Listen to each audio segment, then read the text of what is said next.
Hello students, standard 10th subject Gujarati, chapter number 12 जबकजोत। जबकजोत के बारे में, दीपक और उसके पिता के बारे में हमने 2 क्वेश्चन तो समझ लिए थे। अब आगे बढ़ते हैं। जबकजोत शीर्षकની યથાર્થતા સમજાવો। जबकजोतમાં भारतना स्वातंत्र्य संग्राम काळની घटना છે। जबकजोत में जो हमारे सामने रखा गया है पार्ट, वह स्वातंत्र्य संग्राम, भारत आजादी के मुकाम में था उस टाइम के बारे में लिखा गया है। 8 વર્ષનો દીપક સ્વાતંત્ર્યના રંગે રંગાયેલો છે। તે અગાશી પર રાષ્ટ્રધ્વજ ચડાવતા પડી જાય છે। તેને ગંભીર ઈજા થાય છે। તેને માથે પાટો બાંધવો પડે છે। તે પલંગમાં સૂતો છે। તેનું શરીર તાવથી ધગધગે છે। તેની આસપાસ તેના બા, બહેન, પિતા, ડોક્ટર વગેરે બેઠેલા છે। 8 साल का दीपक स्वातंत्र के रंग से रंगा चुका है। वह अगाशी पर जाकर राष्ट्रध्वज को चढ़ाने के लिए जाता है, पर पिता के डर के कारण वह वहां से फिसल जाता है और वह गिर जाता है।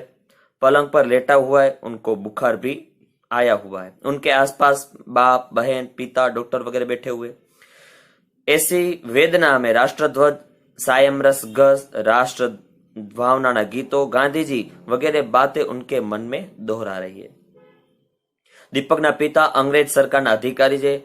तेमने आ गमतुं नथी। घड़ियाळमां 9 टकोर थाय छे। दीपक झबकीने जागी जाय अने कहे छे के मैं एकला ज जवानुं नक्की कर्युं। ए रस्ते एकला ज सारूं। अने बा गांधीजीने जेलमां कागळ लखવાનું नहीं चूकती। पछी तरत आंखो मीची दे छे। डॉक्टर नाड़ी तपासी दिलीप होलवाई गयो बोले छे। दीपकना पितानुं हृदय परिवर्तन थाय छे। स्वयं सेवकने फोन करी जणावे छे के पोते लीड करशे। दीपक मृत्यु पामीने पण देशप्रेमनी ज्योत पिताना मां जगावतो जाय छे। आम जबकजोत शीर्षक यथार्थ थाय छे। दीपक के पिता जो है अमल देरासरी, वह अंग्रेजी सरकारी व्यक्ति है। उनको यह अच्छा नहीं लगता कि भारत देश का राष्ट्रध्वज वहां पर लगे और ऐसी भावना हो, पर दीपक के मन में गांधी जी और उनके लिए जो भारत की स्वतंत्रता हो, उनके लिए वह उसकी भावना उसके अंदर है। 9 बजने के साथ ही वह तुरंत कहता है अपनी मां को कहता है कि इस रास्ते पर मैं अकेला ही जाऊंगा। आपको गांधी जी को जेल में पत्र लिखना है। और लास्ट में उसके मन में जब आंखें बंद हो जाती है, तब डॉक्टर कहता है कि दीपक होलवाई गयो यानी वह मृत, यानी उसकी डेथ हो चुकी है। तब लास्ट में उनके पिता के मन में एक हृदय परिवर्तन आता है। क्यों? क्योंकि दीपक की अंतिम घड़ी चल रही और फिर भी उसके मन में क्या है, तो राष्ट्र भावना। यह सुनकर, यह समझकर वह तुरंत ही अपने सरकारी कर्मचारी ऑफिस में कॉल करते हैं और कहते हैं कि मैं ही लीड करूंगा। और इस तरीके से जबकजोत यह शीर्षक वहां पर यथार्थ साबित होता है। आगे बढ़ते हैं। दीपक नो पात्रालेखन। दीपक अंग्रेजी सरकारी जो अमल देरासरी है उनके पुत्र है।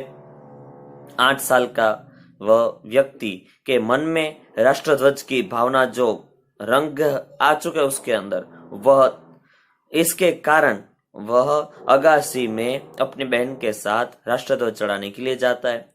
डर के कारण वह फिसल जाता है, गिर जाता है और उसके पैरों में मोच आ जाती है। उसको लेटा दिया जाता है। उसके आसपास माँ, बहन, डॉक्टर, पिता वगैरह सब खड़े हुए।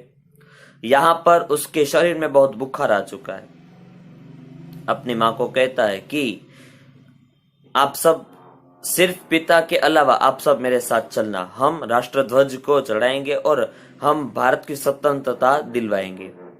पर आखिरकार वह सो जाता है। वह कहता है कि माँ मुझे 9 बजे उठाना। वह सो जाता है। 9 बजने के थोड़ी देर पहले ही उसकी आंख खुल जाती है और कहता है कि माँ मैंने सोचा कि मैं अकेला ही जाऊंगा, आप किसी को आने की जरूरत है नहीं।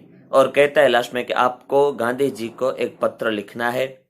और ऐसा कहकर वह आंखें मीच देता है। डॉक्टर कहता है कि दीपक की डेथ हो चुकी है। आखिरकार लास्ट में अमल देरासरी का मन परिवर्तन हो जाता है और इस तरीके से जबकजोत यह शीर्षक और उसका कैरेक्टर जो मेन कैरेक्टर है दीपक, उसके बारे में यहाँ पर कैरेक्टराइजेशन हमने कि आपको यह चैप्टर समझ में भी आ गया होगा। Thank you.